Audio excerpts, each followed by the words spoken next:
Legendary Footsteps, The Life of Nelson Mandela. It's February 11, 1990. The sharp clang of metal bars echoes through the air as the gates of Robben Island swing open. The scent of sea salt mingles with the crispness of a summer afternoon, heralding a new chapter in South Africa's history. The crowd outside the prison erupts into roaring cheers, a cacophony of hope and joy that fills the lungs of every onlooker.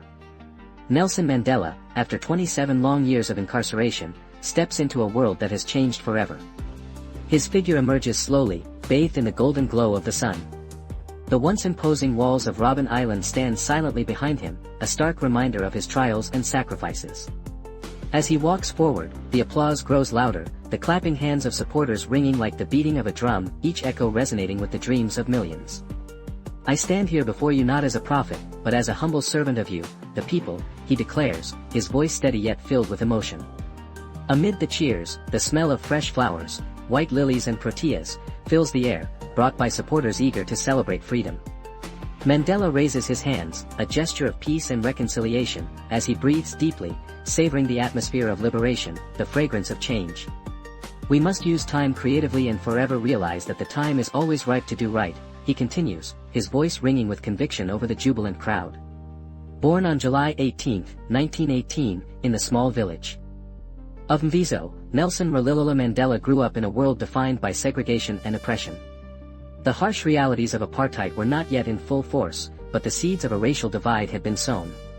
His father, a tribal chief, was stripped of his position for resisting colonial rule, leaving young Mandela to grapple with his family's struggles. The bitterness of loss tasted metallic in his mouth, and the warmth of his mother's embrace was a fleeting comfort. As a child, Mandela was often torn between the traditional ways of his ancestors and the education provided by missionaries. He recalled, "I was born into a world that was a contradiction, a world where the right to be free was denied." The heat of the sun bore down on him as he played in the fields, the rough textures of the earth grounding him in the reality he was determined to escape. His childhood was marked by the painful realization that his aspirations would be stifled by the color of his skin. The whispered conversations of elders spoke of lost rights and broken promises, instilling in him a fire that would later fuel his fight against systemic injustice. Mandela's journey into activism began at the University of Fort Hare, where he encountered political ideologies that challenged his understanding of freedom and equality. However, he faced numerous setbacks that threatened to extinguish his fervor. In 1940, after taking part in a student protest, he was expelled, the bitter disappointment clawing at his insides. "Perhaps, I was too young," he later reflected, too naive to believe that change could come without sacrifice. The cold night air filled his lungs, and the taste of failure was acrid and bitter. He wondered if he should abandon the dream of a liberated South Africa. In that moment of uncertainty, he felt the weight of his ancestral lineage, of warriors who fought against oppression.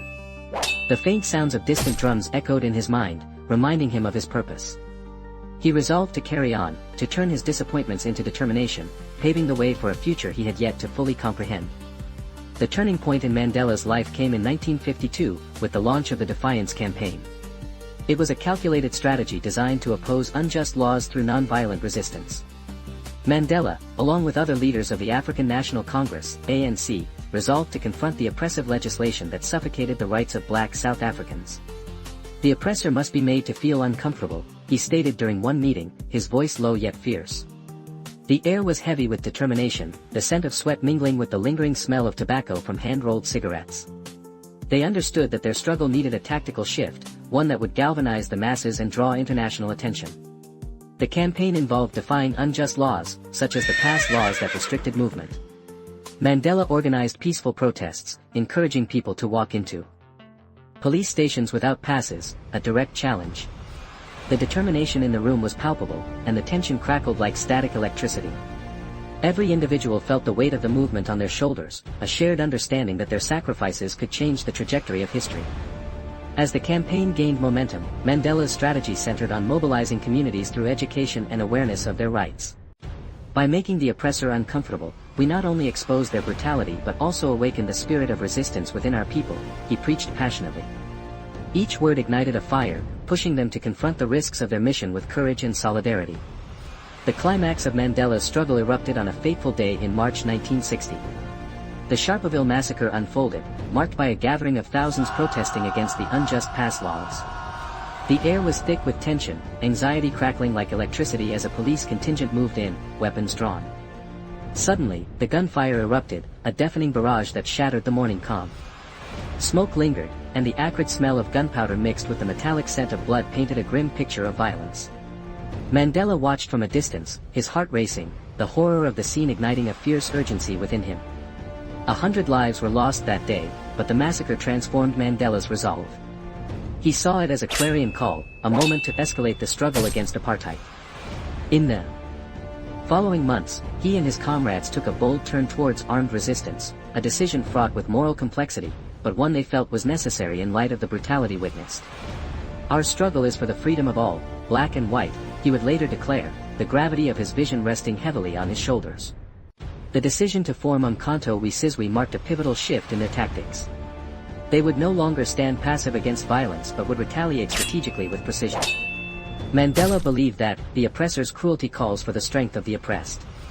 The temperature in the room was charged with tension as they planned operations that would become an enduring symbol of their struggle. However, the tide began to shift against Mandela and the ANC.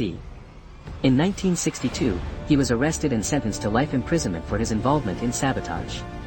The cold cell of Robben Island became his new reality, the rough concrete walls a stark reminder of the sacrifice he had made. During my imprisonment, I realized that I have lost my freedom, but not my spirit, he wrote in a letter, the ink barely warming against the chill of his surroundings. The sounds of crashing waves echoed outside, a constant reminder of the life beyond his cell, a world where his dreams and ambitions lay dormant. Inside those walls, despair threatened to overwhelm him, yet he clung to the belief that this struggle was not only for himself but for future generations. Each year spent in confinement chipped away at his physical freedom, but it forged an indomitable spirit resilient enough to endure the harshest conditions. The years passed, and the world outside transformed.